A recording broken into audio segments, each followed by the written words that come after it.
leading the way on air, online, and on the go.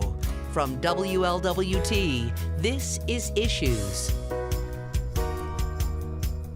Hello, welcome to Issues. I'm Jan Michelle Lemon-Kearney of Such Communications and the Cincinnati Herald. We have a lot of really good information. A little later, we're going to talk about some products and services for older drivers. And also, now is the time all these organizations are planning fundraisers, but your committees are thinking, we don't want to do all those mailings. We've got a solution for you. You're going to love it. First, we're going to talk about children and pets. And we have brought back Lisa Desatnik with her wonderful pet training courses. And we have a guest here too, Mirabella Bossy, right? And you're 7 years old. Hello. And you're going to talk about Pippa. Okay, great. Welcome, both of you. Thanks for having us. Well, let me ask Mirabella to tell us a little bit about Pippa. And we've got a picture of Pippa. She's adorable. We don't know why she'd ever need training, but she did, right? Tell us about Pippa.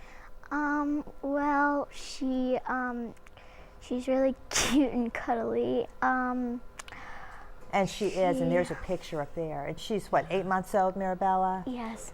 Okay, yeah. And your mom said she's a Cavachon, so which stands for Cavalier, King Charles, and a Bichon. And a Bichon mix. Okay, so she is cute and cuddly, but what are some of the issues that came up?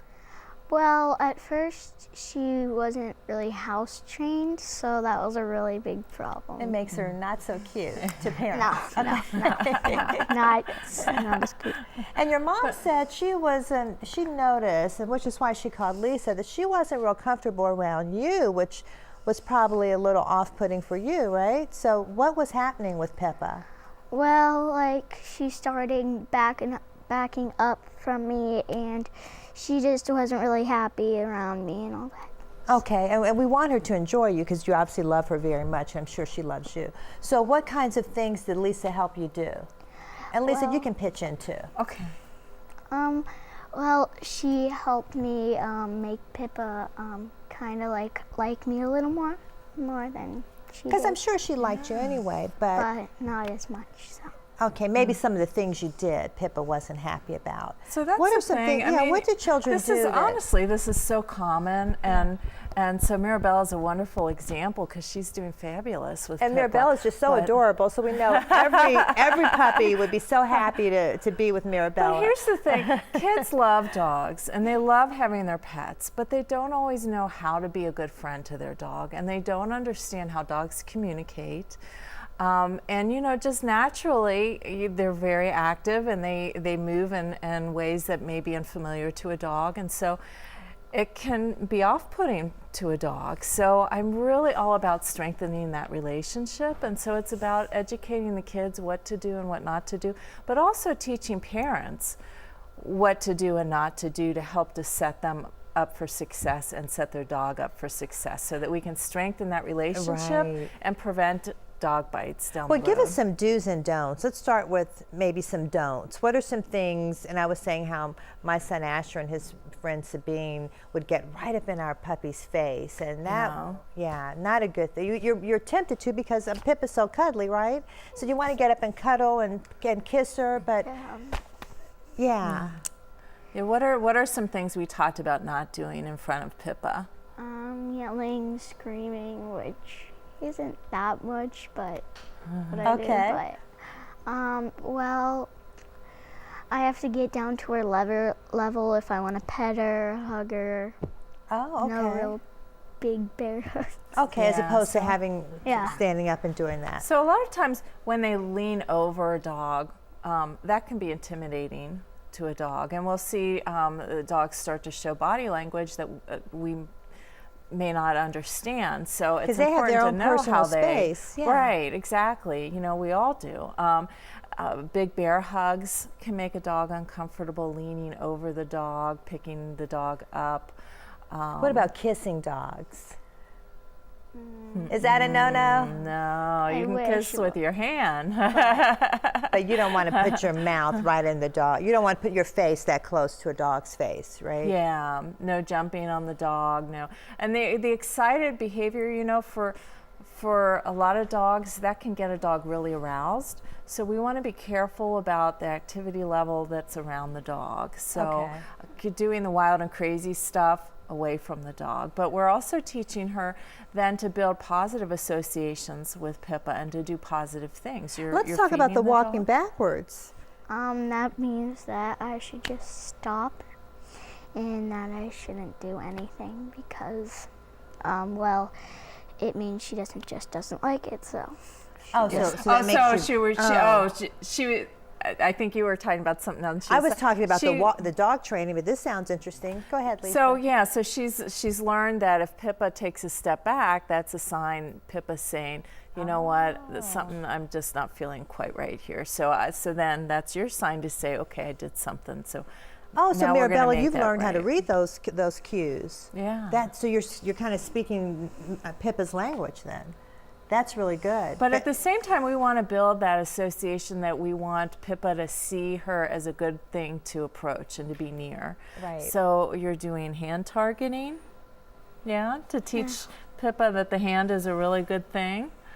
And, And we'll talk later about, I like when you were saying you were training her to come to you by walking backwards and then calling her, and then when you give her the positive reinforcement by giving her a treat when she gets to you. So there's so many things to learn. We're out of time, but you have some classes coming up. I do. So this is a real passion for me. And so in the fall, I'm going to be starting 3-week programs. Great. Bite prevention and strengthening relationships. They're called My Dog Superhero and Blue Ash at the City of Blue Ash, at the Blue Ash Rec Center, and at the Care Center Animal Hospital. So people can sign up, and we'll log, don't worry about that, we'll log them on to, if you go on to WLWT.com, we'll connect them to your pet training. My website is so much PETential.com. PETential, yes, I love that. PETential. Thank you, Lisa. And Mirabella, great job. I'm glad that you're making progress with Pippa. She's lucky to be a part of your family. So both of you come back soon. Thanks. Okay, stick with us. We're going to talk about driving and older adults. Be right back.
Okay, so now we're going to talk about another important topic, and this is about products and services to help older adults remain safe drivers. So I'd like to introduce Matt Gerwell, who's the founder of Keeping Us Safe, and Nancy Schuster, who's director of Strategic Alliances. Thank you, both of you, for coming. Thank you. And Matt, I wanted you founded Keeping Us Safe. I wanted you to give your background. I retired as an Ohio State trooper. During my years there, I saw that there was a void in the system on how we as a society deal with the issue of older drivers with diminished driving skills. So that's what I set out to do. I started Keeping Us Safe.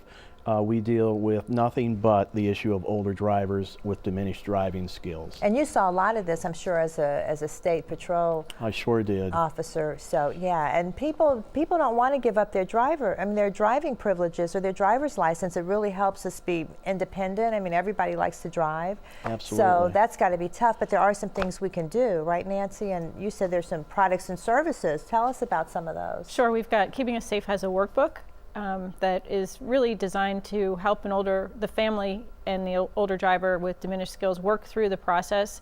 It's really designed for those folks who think they can face the issue themselves. And And then there's also an enhanced self-assessment program where someone who has been certified in Keeping Us Safe Beyond Driving with Dignity program can go out and facilitate that decision-making process. I like that, Beyond Driving with Dignity, because that really is what it's all about. No one wants their license taken away, but there are big safety concerns. What are some of these concerns as people get older? Like, what about memory? How does memory? Memory, I think, is often underrated as a requirement for safe and successful driving. Memory has led to at least as many deaths, I believe, in older drivers than the physical skills like vision, hearing. Of course, you need to be able to see to drive, but it's just important to be able to remember where you're at. When an older driver loses their bearings, they become immediately confused, as any of us would, and they lose total concentration on their driving skills, what they're doing physically driving, and concentrate only on regaining their bearings. So they'll drive down the middle of the road, they'll stop in busy intersections, they'll turn and look behind them to see what traffic sign they just passed to try to bring their memory back. And there have been all sorts of incidents lately across the country where older drivers have gotten lost, gotten confused, and ended up causing terrible automobile accidents as a result of it. Because they're thinking about, where am I? Did I miss my stop? And exactly. I remember driving with a relative of mine who was older. She was my aunt, and she doesn't drive anymore, but she stopped on the highway because we missed the exit and backed up. And I was like, oh. I mean, it was really Sure. scary. And she kept driving for several years after that. So luckily she's not driving. A wonderful lady, but Sure. does not need to drive. Okay, so your program really helps older adults. Is there a way of helping us talk to older adults? Like, I probably should have had that conversation. I definitely should have had that conversation with my aunt. As Nancy mentioned, we offer a workbook that walks the family through this process. And very early on in the workbook, it talks about having conversations with mom or dad or your aunt about their driving, but it talks too about the types of terms to use. We don't like to say, use terms like taking away the keys or taking away their car. We talk about a driving retirement and a smooth transition from the driver's seat to the passenger seat and things like that. When you talk about being aggressive and Mom, we need to take your keys away from you, you're just starting the conversation off on the wrong foot to begin with. Right. Now, what about if a driver is older but still driving? Are there some products that would help them be better drivers? And what about this whole memory thing? I mean, if they get disoriented, are there ways of training them to not stop and back up on the highway, or is there help? Not so much. Our self-assessment program, I say not so much because oftentimes that was a pretty cold answer. Like, no. You're not going to regain a lot of those skills once they're gone. Now, the trick is to be proactive and not lose them in the first place. But this self-assessment program that we offer, myself, Nancy, or one of our other Beyond Driving with Dignity professionals would sit down with the older driver and go through a very structured 3-hour program with them. Much of it cognitive type exercises, but we actually go out and do a driving exercise as well. And as a result of that, we often make recommendations to the older driver to better answer your question. Here are some things you can do to help keep yourself safe on the roadway. Okay, so that's good, and I think that sounds like a service that would help, especially with family members who are afraid to approach the older driver, as I was with my aunt. That's who we get our phone calls from, our adult children that are worried about mom or dad's driving. And number one, they're not sure that there's an issue with the driver to begin with. Right. But number two, if there is, they're not sure how to address it. So we come in then and serve almost as a independent party or a mediator type person and provide this service for the family. Which takes the emotion out. It's like, let's go talk to Matt. Let's go to Keeping Us Safe and Strategic Alliances and see how your driving is. Let's just do an assessment, and so that would be. And from that, you can make recommendations. Absolutely. Okay, let's give people a number to call. What's the best toll-free number is okay. 877-907-8841, and the website address is keepingussafe.org. Okay, great. Keepingussafe.org. Of course, we'll link you through WLWT.com. And I know Jeff is going to give that number, that 877 number, one more time. 877-907-8841. That's great. And is that also the way to reach you, Nancy? Yes. Okay. Yep. All right. So we've got 877-907-8841. Yes. Highly recommended. I mean, I think as the baby boomers are starting to get a little older, and Sure. all of us have parents or relatives or friends who need this assessment. So it's very important for keeping them safe and for keeping others safe too. Absolutely. So thank you so much. Thank you, Matt. Thank you. Nancy. Thank you. Stick with us. We'll be back in a moment to talk about how we can help your nonprofit. Okay. Stick with us.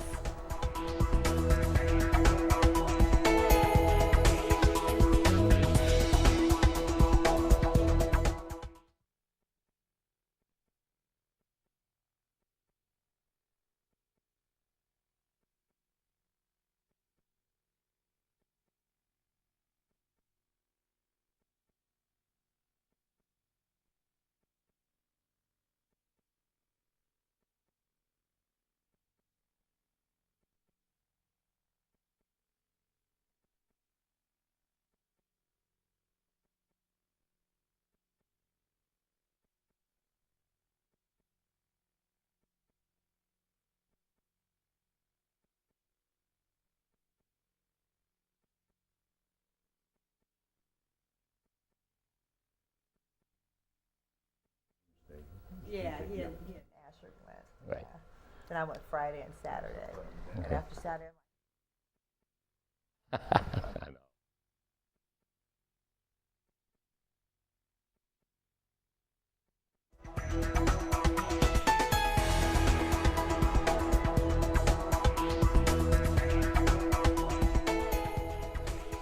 hi, welcome. Oh, I'm sitting here reading my notes. Welcome back. Okay, so you have a church or a nonprofit.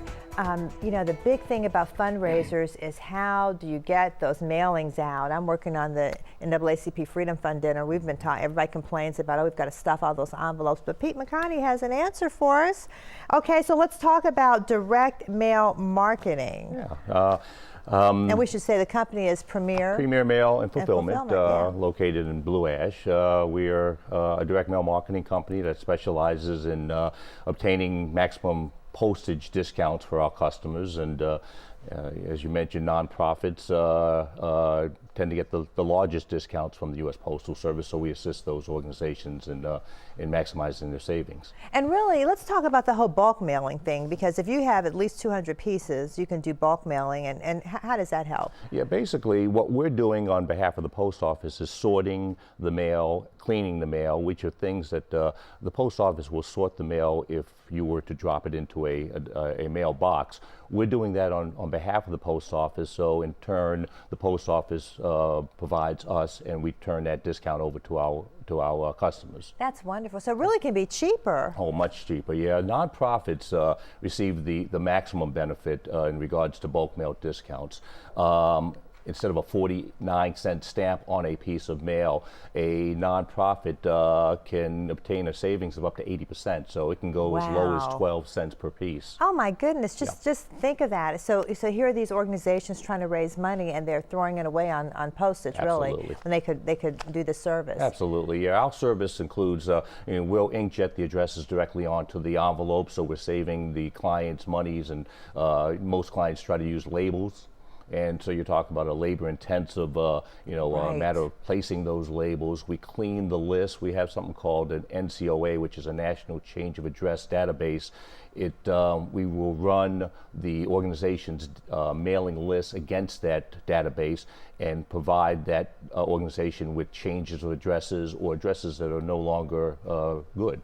And see, that's so important, because often what nonprofits do, many organizations, they'll do this huge mailing, Right. and then all these letters start coming back. Yeah. And so not only are they paying at least 49 cents to mail it out, but it's not reaching their audience, and so they've doubly wasted that, the money and time and labor. So you've got to clean the list. Oh, absolutely. And I tell the story of an organization, a large nonprofit. We started doing business with them about 4 years ago, and when they first sent us their mailing lists, we went through the process of running the NCOA, also deduping, taking out the duplications. And which is another issue too. Oh, yeah, we you'll have reduced- like the same. We reduced that list from about 8,000 names and addresses down to about 4,000. Oh my goodness. And so, So you they know, were doing double. They were mailing out 4,000 letters, either to duplicate people or to non-existent addresses. Yeah, or, and, you know, or like zip code will be missing or exactly. something. And a nonprofit, you know, quite honestly, if you're soliciting, if you're you're soliciting funds for your organization, and you're sending 2 or 3 letters to the same individual, I think sometimes those individuals are going to say, you know what, you're not a good steward of our donation, so therefore I'm not going to give you my money. So it's important that their marketing campaign is clean. I can't tell you how many duplicates we get. My daughter's name is Emerson Celeste, and so now we're getting things for Emerson, things for Celeste, things for Emerson Celeste. It's like, you know, from the same place. Absolutely. I mean, it's crazy. Yeah. So yeah, so you can also do the stuffing too, because I mean, that's one thing that it takes a lot of, you know, people power to get the invitation and the envelope and the return envelope and the card, and as you said, put the labels on and the stamps. And time intensive, yeah. and we have high-speed equipment that inserters that will insert numerous pieces into envelopes.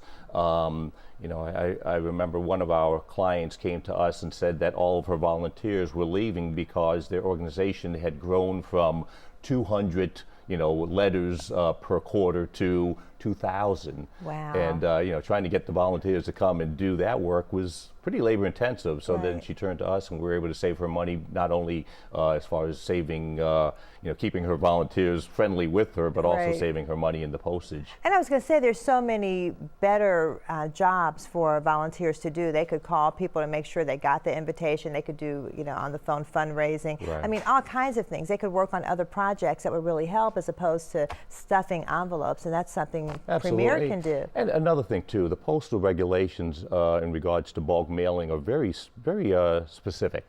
I used to work for the government. I used to work for the Internal Revenue Service, and I joke that I thought the Internal Revenue Manual was difficult. The postal regulations are even more difficult. It's tough, yeah. So size can dictate whether you will get that 12-cent postage or whether they'll bump it up to 48 or 49 cents. Wow. You know, the location, the design of the piece. So we offer as a... That's interesting. That makes a difference too, doesn't it? Oh, it does. Yeah. We offer as a free service, before you have that document printed, send it to us. We'll take a look at it and make sure it meets the postal guidelines so as to maximize your savings. That's great. Now, Pete, let me ask you this, because this is what I heard. So if there's an envelope that's, say, this size, I hear if you put the stamp here, then it's a certain amount, but if you turn it and do it crosswise, it costs more? Correct. Correct. Oh, that is right. Okay. And Jeff is telling me we have to wrap up. Okay. Okay. I know people are thinking, why am I so excited about mailing? It's because I do all this volunteering for nonprofits, and this is always a huge issue. So we want to make sure people get your number, Premier Mail and Premier Mailing. It's our telephone number is 513-948-1333. Our website is www.premiermailing.com. And we'll link you through WLWT.com. Pete, give that number one more time. Sure. 513-948-1333. Okay, so great, because you can save these organizations money, you can get the mailing done, you can make sure that the mail list is clean, you can stuff the envelopes, everything. There's no reason not to call you. One-stop service. Yeah. One-stop service. Thank you so much. You have to come back again. Okay. Good to talk to you. Good talking to you. Stick with us. We'll be back in a moment with some calendar events.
So our interns Brooke and Rashika are going to tell you about some calendar events. Take it away, ladies. The last encore audition for actors, actresses, singers, and musicians will be Saturday, August 9th, 10:30 to 12:30 a.m. at the Coralville Branch Public Library, 2802 Vine Street. And on Tuesday, August 12th, from 5 p.m. to 7:30 p.m. at the Norwood Branch Public Library at 4325 Montgomery Road. For more information, call 513-284-0094. The Midwest Regional Black Family Reunion Celebration will be Friday, August 15th from 8:30 a.m. to 11 a.m. at the Sharonville Convention Center. The Black Family Reunion Celebration Heritage Breakfast will be from 8:30 a.m. to 11:30 a.m., followed by a free targeted job fair from 11:30 to 3 p.m. Great, okay. And then on Saturday, August 16th, the celebration is going to continue with a parade starting at the Avondale Town Center at 10 a.m. And then they're going to have activities for you at the Riverfront Park starting at noon with headliner Freddie Jackson and other events such as the Children's Pavilion sponsored by Children's Hospital. And then the next day, they're going to be at Riverfront again with the Sunday morning service at 11 a.m. and then a gospel concert at 3 with headliner Fred Hammond. Wonderful. So the Black Family Reunion Celebration is kicking off. Thank you so much. Rashika, thank you, Brooke. Great job. Have a great year in school because I know the internship is over for the summer. And we'll see you next week. Have a great week. Stay safe and stay positive.